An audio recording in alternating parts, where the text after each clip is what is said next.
അല്ല, പലപ്പോഴും പ്രവാസികൾ വളരെയേറെ വിഷമങ്ങൾ അനുഭവിച്ചിട്ടാണ് അവിടെ പ്രവാസത്തിൽ അവർ നിൽക്കുന്നത്.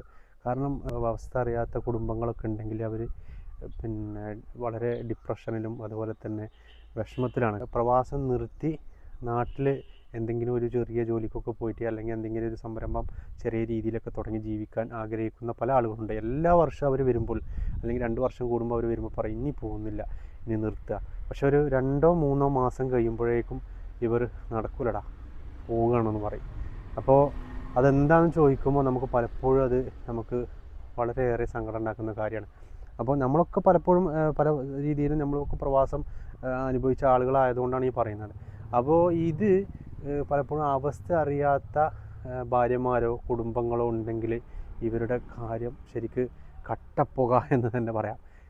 ഇവർക്ക് നിർത്തണമെന്നുണ്ടെങ്കിലും നാട്ടിൽ നിർത്തി വന്നാൽ പിന്നെന്താ പ്രശ്നം എന്നറിയോ?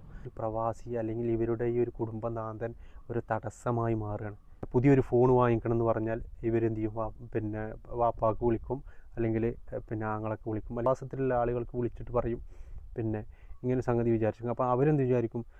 പിന്നെ അവരിങ്ങനെ പറഞ്ഞതല്ലേ, എന്തെങ്കിലും കാണിച്ചിട്ട് അതെന്ത് ചെയ്യും? ചിലപ്പോൾ സുഹൃത്തുക്കളിരുന്നോ അല്ലെങ്കിൽ വല്ല കുറികളൊക്കെ വെച്ചതോ ഒക്കെ ആയിട്ടുള്ള പണം അയച്ചു കൊടുക്കണം. പക്ഷേ ഇവർക്കറിയില്ല, പറഞ്ഞ സ്പോട്ടിൽ പണം കൊണ്ട് വരികയാണ്. പിറ്റേ ദിവസം ഫോണായി, ഐഫോണായി.